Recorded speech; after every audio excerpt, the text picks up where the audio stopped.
Good afternoon from Scotland. My name is Mick Napier. I'm speaking to you on behalf of the Scottish Palestine Solidarity Campaign.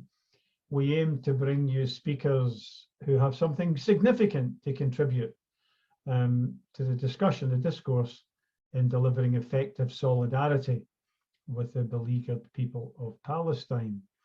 We've had some very amazing speakers in the past, but we've never dealt directly with an issue that crops up constantly, which is the Zionist, the pro-Israel denial of Palestinian history, which sometimes takes extreme forms, sometimes it's academic, sometimes it's more vulgar.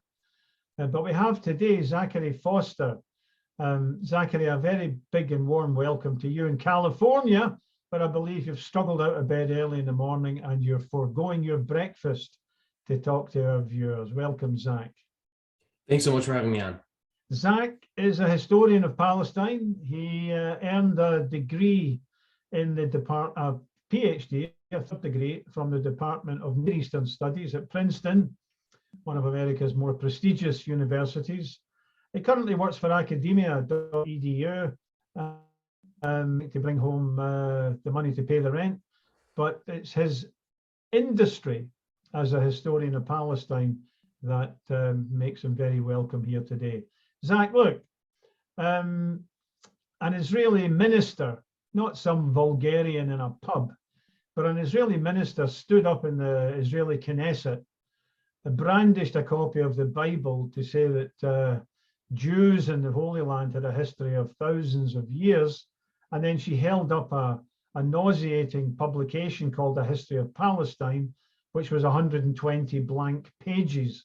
And she jeered at the Palestinian members of the Israeli Knesset and said, that's your history.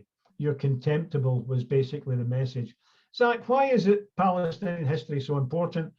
Why do the Zionists constantly try and deny it, diminish it, or reduce it in importance? Why do you think this, why did this subject be important to you, Zach?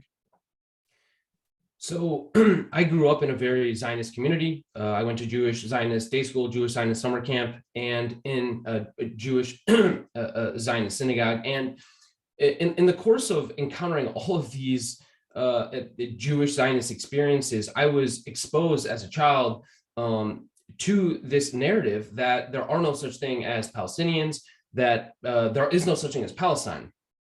And this narrative that Palestinians don't exist, that they never called the place Palestine, they never cared about Palestine. In fact, they weren't even there. There was no Palestinians to begin with. It was, quote, a land for a people, the famous quote that I'm actually going to get to dive into in a little bit more detail later, but people for land without a people, right? This is the narrative that you hear in Zionist circles. And it drove me to ask the question, okay, well, what did people call this place? What did the people call themselves? What is their actual history? And so I spent many, many years in my PhD research trying to answer these questions. And so that's exactly what I would like to speak to you today is how Palestinian history has been distorted. And I thought, as I was trying to prepare this talk, what I thought to myself was, supposing I was a person who encountered one of these slogans, one of these myths, one of these pieces of propaganda, and I wanted to do a little bit more research. And I thought to myself, hey, why don't I just do a simple Google search and try and discover what this imaginary person who's interested in learning more and digging a little bit deeper, what they might encounter if they were to do a simple Google search. And so I found this article. It's by this guy by the name of Gerald Auerbach. And he's an American historian, a professor emeritus, so credible source. And he wrote this article in 2019 called, it's called the Invention of the Palestinians. And so to answer your question, what I thought I could do is actually just share this article and maybe even share a screen here so you can see the piece, and we can actually talk through some of these pro-Israel talking points that you hear all the time, because this piece really hits them all. It's a kind of a pro-Israel propaganda 101 piece. And so I thought I could talk through each of these pieces of propaganda one by one and explain the history of these questions from a historian's perspective rather than a propagandist perspective. And so if that sounds all right to you guys, why don't I go ahead and share screen, and let me just give me a second here. So you survived Zionist kids' school, yeah? And you fought your way through to an understanding, Jack. It's particularly useful to have somebody who overcame such a disadvantage. I'm not being as... Am I sharing this correctly? Actually, let me try that. We got it. You took it away. We had it. Oh, you had it. Okay, let me do that again. Apologies. Let me try this one more time. Okay, so hopefully you can. Good. You got it. Alrighty. So as you can see here, a very credible source. This was, as I said, probably the first or the second Google search result on a search for a pretty typical thing you might search for if you encountered one of these myths or slogans like the invention of the Palestinians, or Palestinians are an invented people. And so here we have a credible news source, the Jewish News Syndicate, and a credible author, this professor emeritus of history. And so the article is titled "The Invention of the Palestinians," and it's written in the context of, it's written in 2019. So this is shortly before Donald Trump unveiled his infamous deal of the century, or I think, as he was calling it at the time, the quote unquote peace to prosperity plan. And but basically the article is just it doesn't really have anything to do with that peace to prosperity plan, quote unquote. It's just a kind of a Israel propaganda 101. And the beginning, this first paragraph here, if I can just scroll, is 4 sentences. He just dives right into ancient biblical Jewish history. Quote, Jewish sovereignty in their biblical homeland began with the rule of Kings David and Solomon in the 10th century BCE. And he does this 4 sentences on this period of time that spanned roughly 2,000 years ago to 3,000 years ago. And then in the next paragraph, he just dives right into the 19th century. So he goes from 3,000 years ago to the 19th century. Now, of course, the problem with this is, okay, let's be fair to this guy. Let's say you get to start history whenever you want. Okay, great. You can start history 3,000 years ago. Good for you. We'll give you that. But you randomly start history at the most convenient point in time for your narrative. Fine, no problem. But then, if you want to be a fair and honest person, at least spend the next 4 sentences on the 1,000-year period after that, from roughly the birth of Christ to roughly 1000 CE. And then you should spend another 4 sentences from 1000 CE to the present, to the 19th century, if you had any pretense of being an honest and fair person. In other words, if you believe history is relevant to the present, if you believe that each group's historical narratives are relevant to the present, well then, why did you only cover the random 1,000 years, 3,000 years ago, rather than the 2,000 years since then? And especially if you think history is important, presumably like you're starting from the present and you work backwards, right? That's how you would understand the most relevant history to the present is the history that preceded today, right? Yesterday is more important than the day before, which is more important than the day before. And so you kind of focus on the most irrelevant part of history. But so is that you're saying this is not serious history at all? It's advocacy using dates and little spotlights on bits of it. It's not serious history, is it? It's not serious history at all. And so that's just like the first thing this Auerbach fellow is signaling to us is that he's not a historian. He's not interested in telling a story that's fair or balanced. He's interested in propagating a narrative. So that's like point number 1 to make here. But let's actually get into a little bit of the historical detail that he gets into. And so modern conceptions, so here I'm quoting now that he's fast forwarded all the way to the 19th century, how convenient.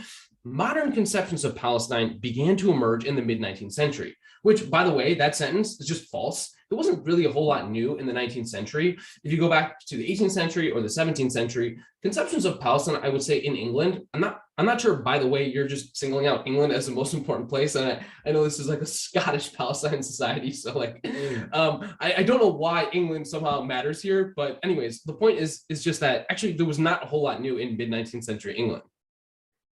But that's neither here nor there. It's not really worth getting into like how European conceptions of Palestine evolved over the course of the, say, Renaissance to the early modern period to the modern period. One thing I would say though is that there was something somewhat new in Renaissance Europe. So 16th, 17th century, Europeans are digging up all of these Greek and Roman manuscripts. Remember, the printing press is something quite new. You can now print word rather than having to copy it. It's a revolution. think of it like the internet revolution. It really is an information revolution. And so all of these Europeans are digging up these manuscripts, Herodotus, Josephus, Ptolemy, and all of these ancient Greek and classic Roman writers. They're talking about Palestine because Palestine was a place in the ancient world. It was a place in the Greek world, it was a place in the Roman world, and it was a place in the Byzantine world. And so when they dig up all these manuscripts, Palestine gets kind of repopularized in say 16th, 17th century Europe, but not mid 19th century England. Anyways, that is neither here nor there. Again, it's just signaling this guy just doesn't really know his history. But let's like get down a bit. And I promised I would return to this phrase, a people without a country for a country without a people. So what's actually pretty insane here is that he's quoting this phrase here in this next paragraph. He's quoting this phrase as historical evidence, right? Like usually when we encounter this phrase from across the political spectrum, even I would say on the Zionist side, it's usually mentioned in passing as like, oh, I'm going to mention this problematic phrase that we've all heard that we know is a little bit problematic, a little bit racist. Like usually that's how it's mentioned, even on the pro-Israel side. But this guy's literally citing this sentence as evidence for what Palestinians or Arabs or Muslims or Christians or however he would define them, what they thought about themselves, what their actual identities were. Because I'm going to quote here from the piece. He says, quote, in a memorable phrase often repeated, he wrote, this 19th century writer, he's a Canadian writer, by the way, a Scottish guy who I think moves to Canada. But anyways, he's writing in the 1840s, and he writes that Jews were, quote, a people without a country, even as their own land is in great measure a country without a people. Palestinians were not mentioned. So he's quoting this as evidence that the people didn't call themselves Palestinians. So let me get this straight. You are trying to understand the origins of a Palestinian identity in the 1840s through the eyes of a single Scottish-Canadian white dude who didn't speak Arabic and visited Palestine twice. On top of that, this guy, Alexander Keith, he was an eschatological religious thinker who believed deeply that Jews needed to return to the land of Israel. And I don't want to get too deep in the weeds here on 19th century European Christian eschatological thinking. But it is worth mentioning that this guy, if you're going to choose like a racist 19th century European white dude, you chose like the most biased dude because he believes that Jews ought to return to the Holy Land. That's going to bring about the second coming of Christ. And so he's incentivized to believe the land is empty. That's owing to his own religious biases. So of all the problematic people you could have found in the 19th century to comment on Palestine, you literally found the most problematic person.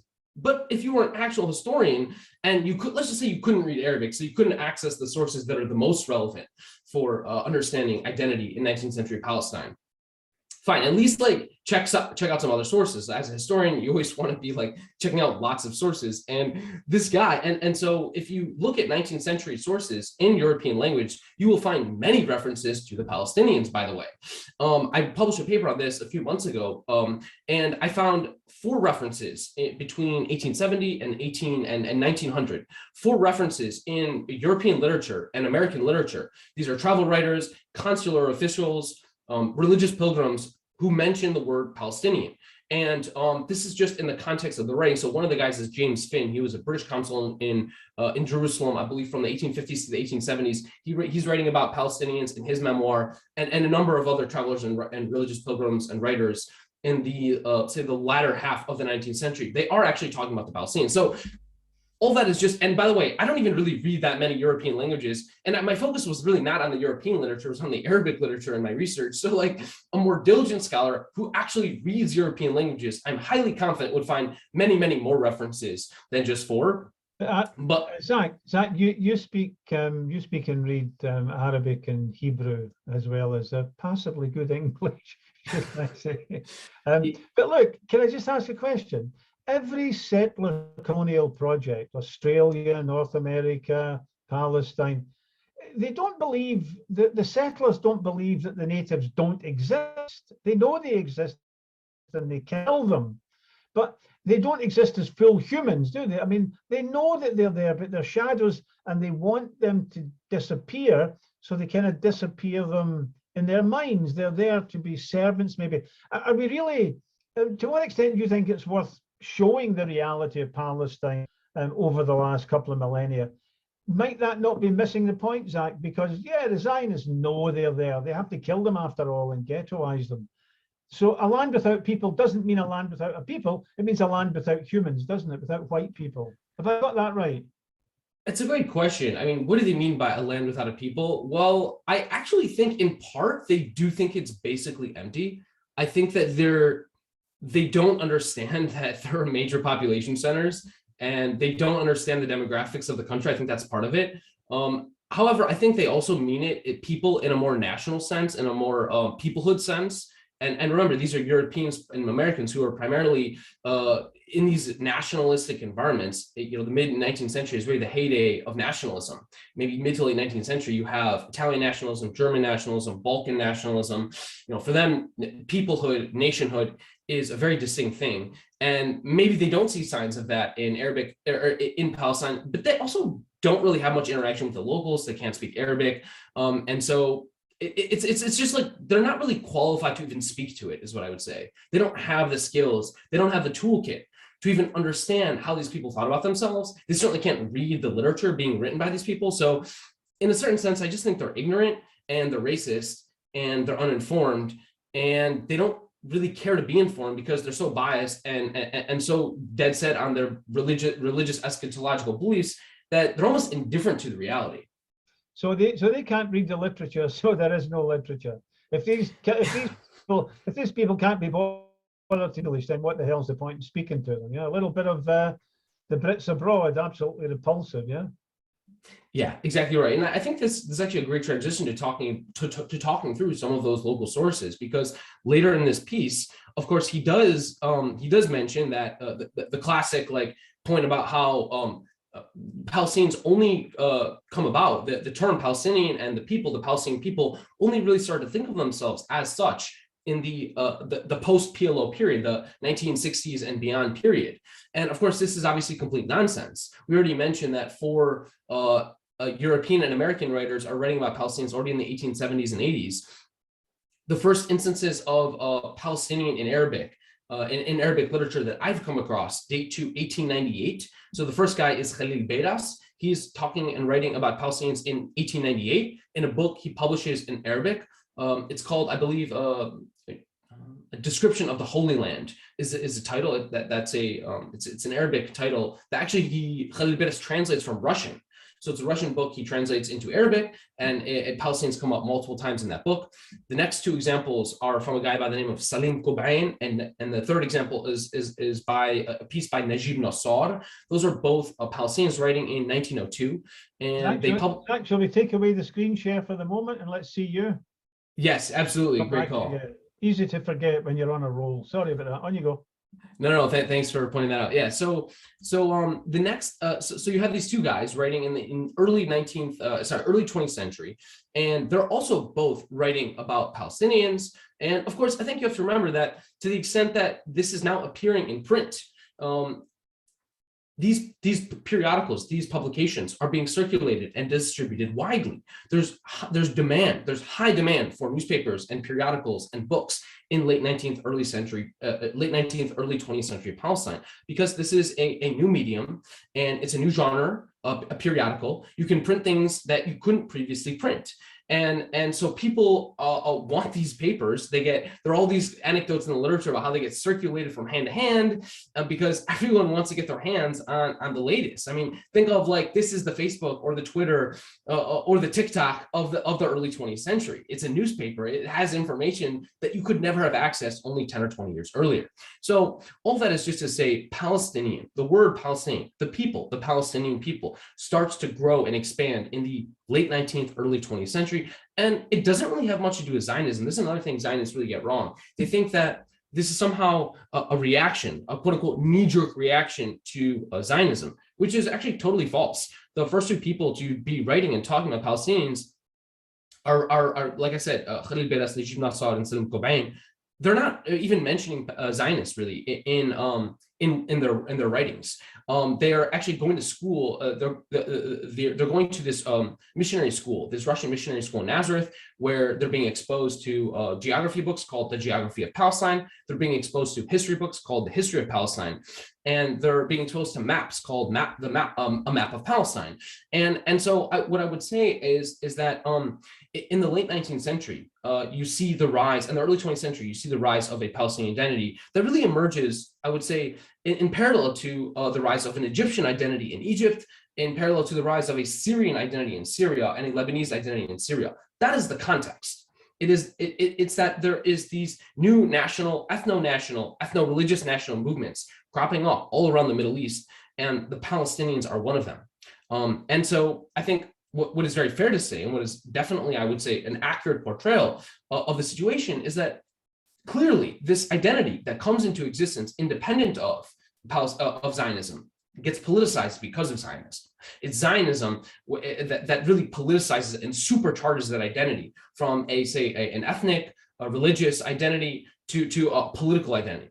But we can delve into that later in the talk if people are curious. Zach, what about that infamous book that was top of the New York Times bestsellers list for ages and ages and ages? Joan Peters, from time immemorial. You must have shaken your head a few times having to work with that material. But her idea is that it was only the dynamic Jews from Europe who really shook up that place. And it was empty apart from a few Bedouin bandits.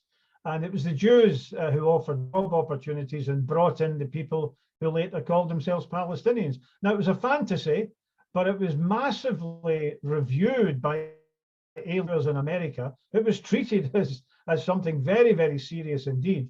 A few words about that, Zach, come on. Certainly. So in fact, this article that I shared earlier by Auerbach, by Dr. Auerbach, of course, he mentions this point that, in the beginning of the 20th century and throughout British mandatory rule, Zionist land development and work prospects attracted Arabs from Middle Eastern countries. This is part of the Zionist propaganda that because the Zionists were so diligent and so resourceful and developed the land. Superior to the lazy natives, yeah? To the lazy natives, that they attracted all of these immigrants from Egypt and from Transjordan and from Syria and wherever else to Palestine. Of course, from beginning to end, this is really just propaganda. There's I don't think any credible evidence to believe this ever happened. So this book, I believe in the comments, someone even mentioned, this is Joanne Peters' book, which came out in the early 80s. And as you pointed out, there was a stream of positive reviews that came out immediately after the book got published. And of course, those reviewers in the initial, say 6 to 12 months after the book was published, weren't historians. They didn't double check. They didn't check the facts. They couldn't actually audit the research. And so it got all this positive press. And so this myth propagated. Of course, once the actual historians and the actual researchers started to dig in, it turned out the thing was a gigantic fraud. In the words of Yehoshua Porath, who is, in my opinion, probably one of, if not the most serious historian of British mandatory Palestine and Palestinian history under the British Mandate, he calls this, quote, a sheer fraud. It was literally a fraudulent piece of research. In fact, Norman Finkelstein, who I'm sure many people in this room are familiar with, his Ph.D. dissertation was a line-by-line rebuttal of this book, okay? He literally spent 5 years of his life going through this book, sifting through every single footnote, every single source, and determined that the entire thing was a fraud. She literally falsified evidence, took sentences out of context, falsified data. Remember, she was looking at demographic data and was just loose and fast with the numbers, literally statistical falsities. And so, anyways, basically every serious historian since to have looked at this book, going down the line, Norman Finkelstein, Yehoshua Porath, Alexander Cockburn, Ian Gilmore, literally every single person who's looked at this work has concluded that it's propaganda. Since Norman Finkelstein demolished it, but before Finkelstein demolished it, it was being praised to the heavens by elite reviewers. It was being promoted as the last word in Palestinian history. I mean, quite remarkable. Finkelstein did a brilliant job on that. Did he not? Yeah, I completely agree with you. And I mean, Norman Finkelstein, by the way, what a serious scholar. I mean, for whatever reason, he's developed this reputation as a controversial figure and as somebody who says controversial things. But when you look at his actual research, look at his reports he's published on the Gaza wars in 2008 and 2014, he is one of the most rigorous, the most serious scholars living today. period, hands down. No one does more serious work than Norman Finkelstein. And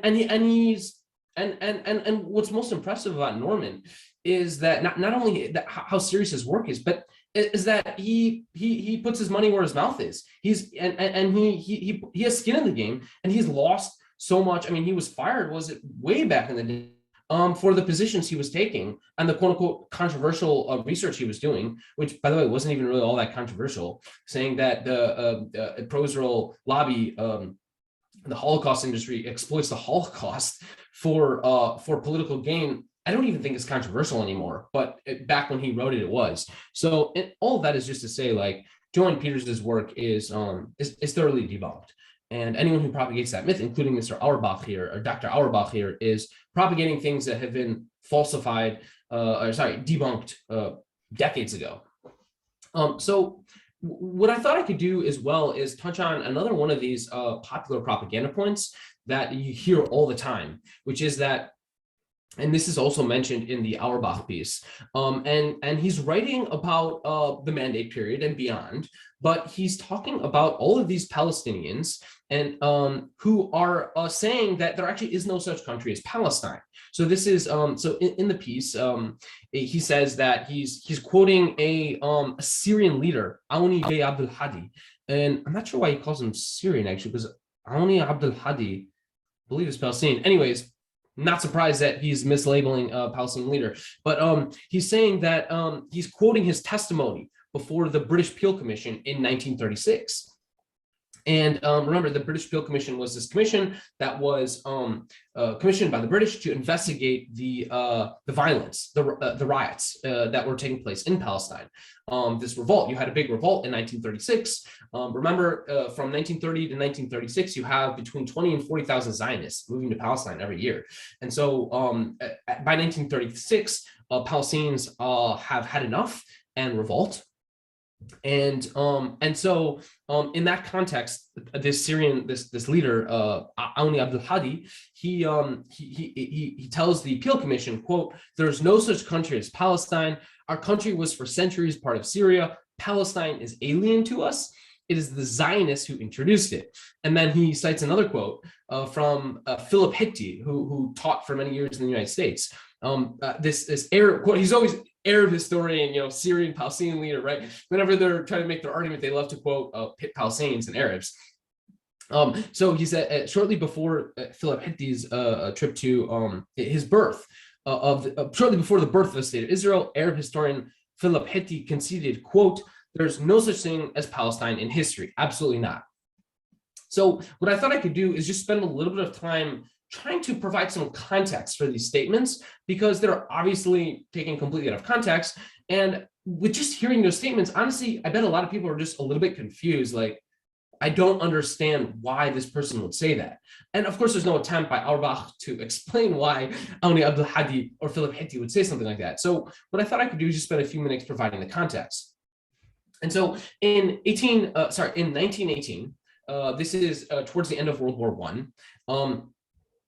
there are a grand total of zero Arabs in Palestine or anywhere else telling people in Palestine or anywhere else that Palestine doesn't exist. Okay, this slogan, this idea didn't exist before 1918. Okay, in fact, to the contrary, they were saying Palestine exists. Like, Palestine was the word used by Palestine's Arab-speaking inhabitants to describe the country. It was the most popular word, I would say, by the second decade of the 20th century. Palestine was the term people were using. There were newspapers called Philistine that comes out in 1911. There are educational bookshops called the Palestine Educational Bookshop dating to 1910. There's Palestinian Boy Scouts, scouting troops. Like I said, there are books and geography books, history books called Geography of Palestine, History of Palestine, maps of Palestine are circulating. Palestine is the word used by the local inhabitants by, let's say, 1910, 1915. So what happened in 1918? Well, what happened was that the Ottomans tragically joined the British war effort. They tragically joined the Ottoman war effort in World War I. They joined the Ottomans, which pits them against the British, who have an interest in taking over the Ottoman the lands of the Levant, the greater Syria, Palestine, Syria, Lebanon, Egypt. The British, who already occupied Egypt in the 1880s, want to take over this Ottoman Syria, this greater Syria land, Syria, Palestine, Lebanon, Transjordan, because that will ensure they'll now control both sides of the Suez Canal, which is their link to the crown jewel of the British Empire in India. So they have this interest in Palestine to secure the Suez Canal. And so they signed this agreement with the Sharif Hussein of Mecca during World War I in 1916 to support Sharif Hussein against in his revolt against the Ottomans. And so Sharif's son, Faisal, he revolts against the Ottoman Empire and establishes a kingdom in Damascus in 1918. Now, this changes everything for Palestinians in Palestine, because what you have in 1918 is you have an independent Arab government sitting in Damascus run by an Arab.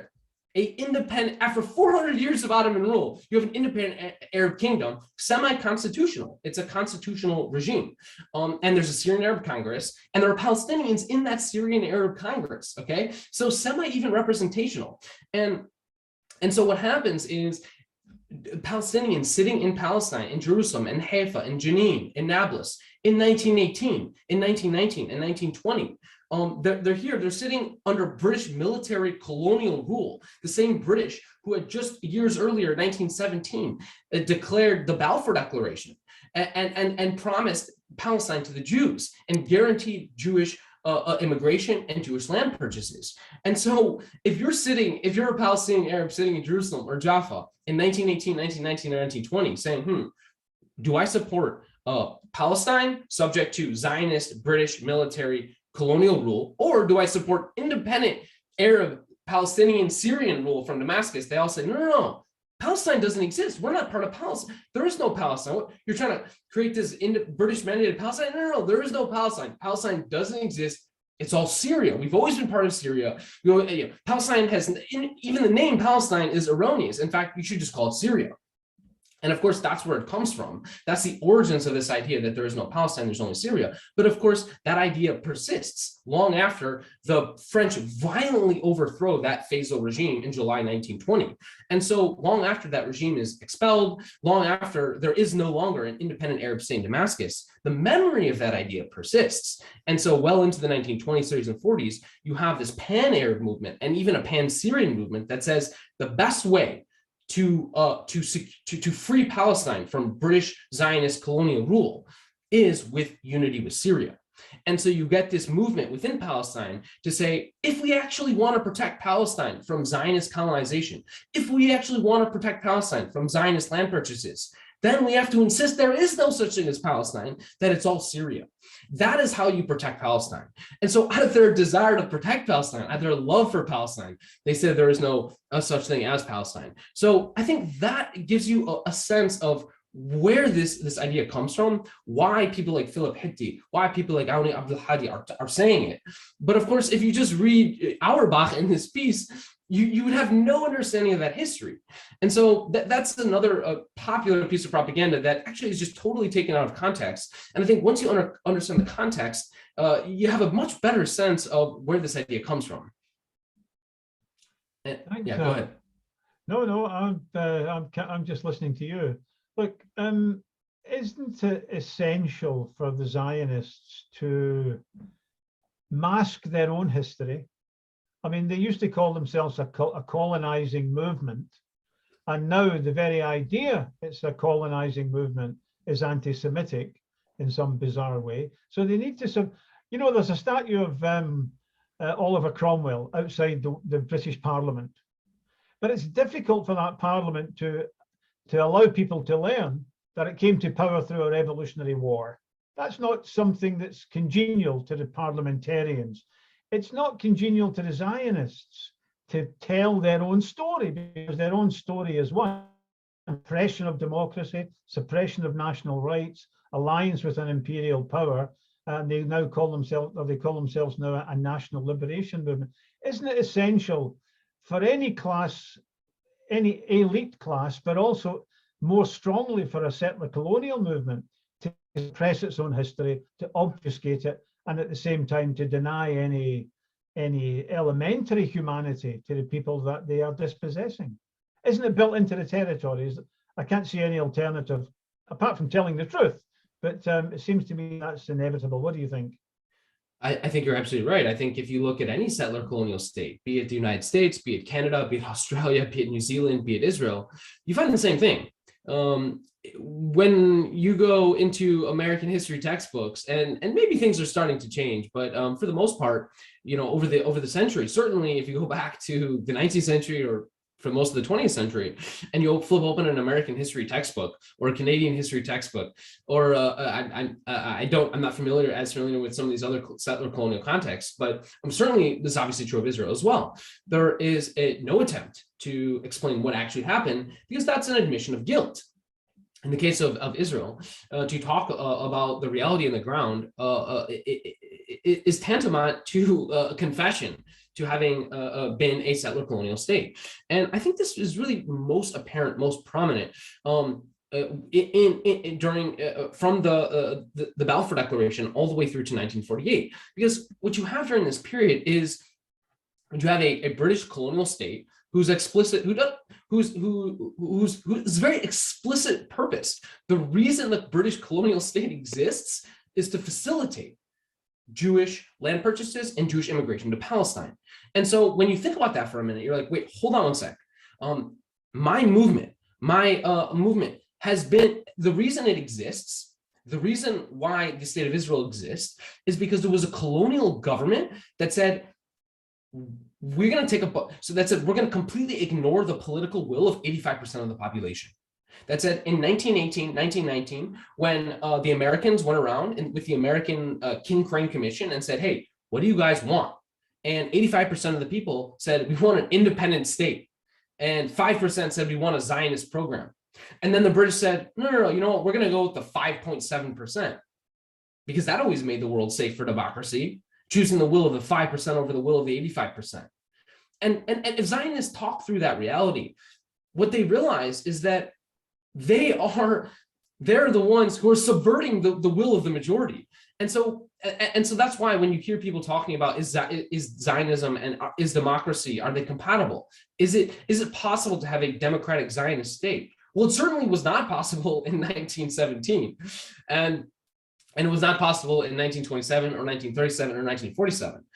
And I think when you realize that, when you realize that Zionists could not have both Zionism and democracy, that not only does that really explain, that really gives you, I think, really the key element, that really is an explanatory factor in so many things related to the Israeli-Palestinian conflict. It explains what happened in 1948. It explains why so many Palestinians were expelled in 1948. It explains why Palestinians were expelled in 1967. It explains the curfews and the restrictions placed on Palestinians inside Israel from 1948 to 1966, the military rule. It explains why you have 80,000 Palestinians living in Area C of the West Bank, who are 99% of building permits are rejected from Palestinians living in Area C of the West Bank. Why? Why is that? Why is it the Jerusalemites can't build? Why is it that Palestinians are confined in Area B, that they can't marry a Palestinian in Area A or C? What? All of these questions. Why is it the Bedouins in the Naqab are being removed from their villages in the tens of thousands? They're literally being removed from their villages. In 2022, we're faced with a situation where you have native indigenous inhabitants who have been there for hundreds and hundreds of years, who are being expelled from their indigenous lands. Why is that? It's all for the same reason. It's all part of the systematic structure to replace the indigenous inhabitants of the land with Jews. And it goes back to the late 19th century, and it's continuing today. And that's why people call it the ongoing Nakba. Zach, you're a historian. Some people who are beginning to be a little bit uneasy about Zionism, you're coming from a Zionist background that you overcame. They begin to talk about two narratives, an Israeli narrative and a Palestinian narrative, that they put side by side, and they're radically different. But the great liberal historian E.H. Carr, he once said, look, we can look at a mountain from two different sides, but it's still the same mountain. isn't there just a single history? We can't have two different histories, can we, that stand separately from each other? We need a unified history of Palestine, and wouldn't that have to be based on the reality of Zionism as a settler colonial project? Your thoughts? I do think that we do need to develop a consensus around certain historical events and moments. I think there's this myth, there's this narrative that the history is disputed and debated, that we don't know the facts, that we don't know what happened, that, oh, maybe they left, maybe like in the case of 1948, oh, maybe some of them left on their own, maybe some of them were kicked out. We don't know what happened. The debate is still out. Well, I think that's the wrong, I think that's just factually incorrect. I think historians pretty much agree on what happened. And maybe there's some debates around motives. I think usually when historians debate, they're usually debating motive and intention, because it's tough to really understand what a person's or what a group's or what an institution's or what a state's motives or intentions were. That is always very difficult. But what we do not debate as historians, we do not debate what led to the flight in 1948. We do not debate why they weren't able to return either. So we know why they weren't able to return. And that's because between the years 1949 and 1956, whenever Palestinians would try to return to their lands, and they tried to return every year, roughly 10 to 15,000 Palestinians in the years between 1949 at the end of the war to 1954-55, about 10 to 15,000 Palestinians who were now made refugees in places like Gaza or the West Bank or Lebanon or Syria, they tried to return to their houses. In most cases, non-violently, they literally were like, oh, I left my home and now the war's over. I want to go back. I want to reclaim animals that I lost, property that I lost. And they were shot at. Israeli soldiers shot at them. And ask yourself the question, what if those refugees had been Jewish? What if they were fleeing persecution and they were Jewish? Well, would they have been shot? No, of course not. They would have been welcomed. They would have been given a passport, given free housing, given free language instruction. So when you have a situation where Jews are being invited into a country who are facing persecution, whereas Palestinians who are also facing persecution, who lived in this country only a few years earlier, are not being let in, then what you have a situation is one where it's just, I mean, straight up racism and discrimination. And in fact, no one disagrees about that. And that's the reason why you have 700,000 Palestinian refugees in 1949. There's no debate about who's responsible. Israel's not letting them back home. Israel's not allowing those people to return to their homes. That's why there's a refugee crisis. There's 100% unanimous consensus on Israel not allowing them back. And so, I mean, imagine if today, Russia occupies the Donbass region, expels a bunch of Ukrainians, and then doesn't let them back.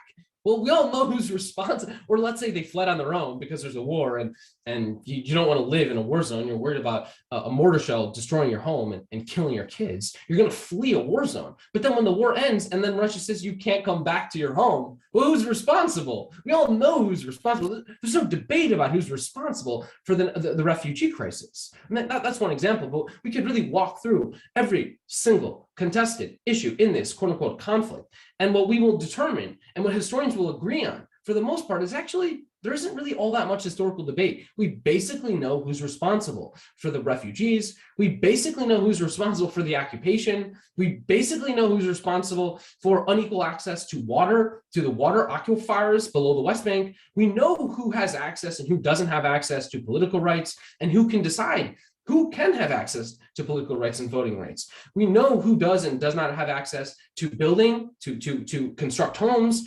Israel, we basically know the answer to the questions. We know why Palestinians in Area 8 aren't allowed to marry Palestinians in Israel. We know who's responsible for that. There isn't a debate. Historians don't, who's responsible for unequal access to water? No, we know. Ariel gets 6 times as much water as the Palestinians in the surrounding villages. It's not a debate. So all of this is just to say that basically the basic points of history, the reason why Palestinians and Israelis are killing each other, the reason why there's an occupation and a siege and an apartheid are known. It's because you have a Jewish state hell-bent on dominating, hell-bent on controlling every piece of real estate between the land and the sea, and controlling every single Palestinian, every single Israeli, every single person that enters and exits. And so you have a securitized, militarized state hell-bent on having total control. And so I think this idea that, that we don't have a unified history, that, the historians are debating about the facts. I think generally speaking, that's a false narrative. Zach, somebody's praising your commentary. Nayar's saying your commentary analysis is gold. Do you have a book or works that you can recommend that we can access? You want to stick a couple of things in the chat when you get a second, Zach? Yeah. Yeah, absolutely. Well, so if you want to follow along, if you want to listen to the people I listen to or read the books I read, the people who I would recommend following. Okay, so the Foundation for Middle East Peace, FMEP, I believe. They have a podcast called the FMEP podcast. I forgot what it's called, but it's by Laura Friedman and Peter Beinart, and they host a podcast which is very, very good, and they're interviewing people on the ground in the West Bank, in Gaza, in Israel, in Palestine, activists, historians, journalists. Fantastic podcast. I highly recommend it. There's another podcast by Diana Buttu. I think it's called This, and there's a co-host whose name is escaping me at the moment. Omar Badar, I think. Maybe I'm getting that wrong. Called This is Palestine. Excellent podcast. There's a podcast called, I guess I'm giving you podcasts. I've been listening more than I have been reading the past year or two, but another podcast called The Palestine Pod it's by Laura. Oh, no, not Laura. Gaza Girl. Her name is Gaza Girl on Instagram. I forget her actual name. It's another fantastic one. Also, anytime you have a chance to listen to Ilan Pappé. And he has a number of great books, by the way. His Ethnic Cleansing of Palestine is a fantastic book. He has another book called 10 Myths, 10 popular myths about Palestine or Israel. That's a great book. I would also recommend Rashid Khalidi's work, Iron Cage, Palestinian national. He has a book on the origins of a Palestinian identity. That's a classic work. I would recommend. I could just keep rattling off names and books and articles and people. If you want me to keep going, I'm happy to. But stop it, Zach. Stop it. Hey, listen, Scottish PSC's got a shop. So go on the website. There's a little e-shop, and there's a whole bunch of books that we have organized speakers tours with over the years. And I can highly recommend them, in addition to, not in competition to what Zach has just suggested. I'd personally recommend, and we got a special offer on Tom Suarez's book, State of Terror, which is a very meticulously documented analysis and history of how the Palestinians were driven from their homes and properties and so on. Another question, Zach, maybe too ambitious. But Nayar also asks, hey, how can the narrative on Palestine be changed in a way that will have a meaningful impact? And how can this be? Nayar's saying, hey, how can we build support? How can we build a solidarity campaign? How do we build a solidarity? How do we build a solidarity campaign for Palestine? Well, I actually will defer to you here because I feel like you're definitely the expert on this one. I am an armchair historian here sitting in San Francisco. I'll actually be in the Holy Land in Palestine in a couple of weeks, and whenever I'm in town, I try my best to join the protest movements taking place all around Jerusalem, all around the West Bank, Nilain, Belain, Nabi Saleh. In the north now you have protest movements, and I try my best to join the struggle, but it's really a great question, and I think there are any number of things you can do. So Zach, listen, you're talking from California. Now your stock's already pretty high here after your talk for the last 45 minutes, but did you have a hand in any way? Did you touch or shake hands with anybody who was involved in building the Oakland boycott, where the dockers in Oakland port since 2014 have not allowed any Israeli ships to be unloaded in that American port on the Pacific? I'm familiar with that protest movement, although I haven't personally been involved in it. And here I am talking about Palestine advocacy and not having participated in those protests. I'm a bit embarrassed, but I obviously support them and would support any movement. Don't be embarrassed, Zach. I'm just saying that not too far from you is the gold standard in Palestine solidarity worldwide. Now, we're very pleased in Scotland to have made the largest arts festival in the world free of any Israeli government-sponsored artists since 2014 as well, and a few other little successes as well. But Oakland is of a quantum leap above that. But I think that might answer the question that Naya asks: how do we build a campaign? We sit, we talk, we discuss, we put up with each other, we listen to boring speeches, not from Zach, but from other people, and we come up with a program at the end of the day to target Israel's Achilles heels, whether it's in an American port or in a cultural festival in Edinburgh, or the factories in England where people have been occupying the roof and driven an Israeli arms company out of an English city by their direct action. So all is not gloom despite the horror. But anyway, final words to you, Zach. Do you want to make any concluding comments? Do you want to philosophize on history that we might think about when we're looking at Palestine and the Zionists pile, dishonesty upon dishonesty? Some closing remarks, Zach, and then I'll make a few announcements. Certainly. So just to close out, I would encourage everyone to pursue the advocacy that they feel most equipped to pursue. Some people like to write, some people like to talk, some people like to protest, some people like direct action, and we need all of the above. We need people in the ports in Oakland.